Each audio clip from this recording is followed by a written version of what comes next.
What is the world's largest collection of the world's smallest versions of the world's largest things, and what exactly do you do?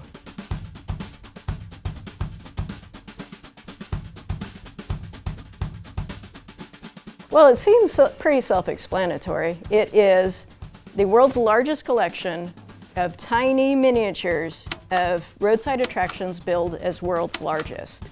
If it's billed as a world's largest, I will go see it. I will then make my own smallest replica of that big thing and add it to the collection. How did I first come up with this idea? It started in going to these roadside attractions and realizing that they didn't have souvenirs that were appropriate for the big thing. They would have moccasins and fudge, but they wouldn't have a small version or some memento that really talked about the big thing itself. So I started making my own souvenirs of that world's largest thing. Once I had 2 or 3 going, that's when I realized I had a collection and I could compound the superlatives. Is the creation of world's largest roadside attractions a uniquely American pastime, or does this practice exist all over the world? I think it's a young country pastime. So the US, Canada, and Australia all have a large number of world's largest things. They have this fascination with oversized forms that are comically enjoyable. That sort of kitschy, iconic one does seem to be stuck with the smaller, younger countries that are still in that sort of junior high mindset of, oh, I got a big chicken. How many sites have you visited in total, and how many replicas have you made? This might not be a precise number, 250 to 300 that I have visited.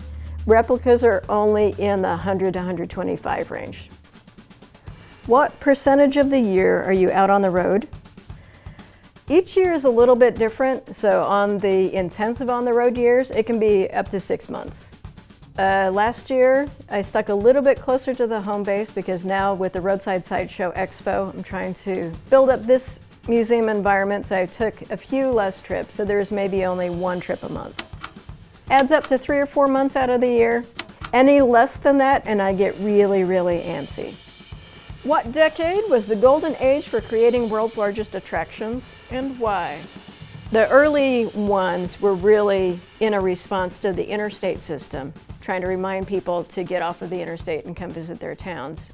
But the resurgence for Minnesota was in the 80s. I think other people now are still building them because there's this return to individuality on the American roadside. We've gotten so homogenized that there's finally people going, oh, this is so boring. I'm gonna make a giant check egg. And that exists only 17 miles south of here. Where can you find the best roadside attractions? Oh, best? I think the best roadside attractions are usually in small towns that have the chutzpah to create something amazing that gets you to pull off of the interstate. So I think the best ones are in rural communities. And the communities where somebody has told them you can't do that, and their answer is, oh yeah, I think I can. Has selfie culture and the rise of Instagram created increased interest in visiting world's largest things? I do believe it has, because they create that sense of wonder. You can feel small again next to a giant thing. And crotch shots are funny, especially of the Jolly Green Giant. So if you can get yourself with a crotch shot of the Jolly Green Giant, it's a winner. Does size matter? Of course it does.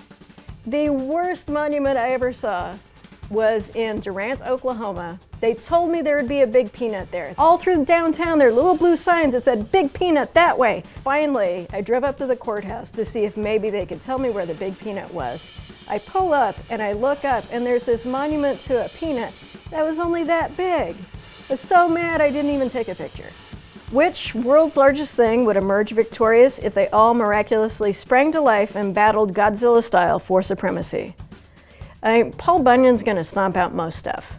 Vulcan in Birmingham, Alabama is the world's largest cast iron sculpture. I think he would have a pretty big set. So it might come down to Vulcan and Paul Bunyan. So you've got God of the Forge and a sword, lumberjack, axe. Oh, but Paul's got Babe, and they are a tag team. So Paul and Babe. Why are people attracted to large versions of things? They're silly, so it's okay for you to be silly too.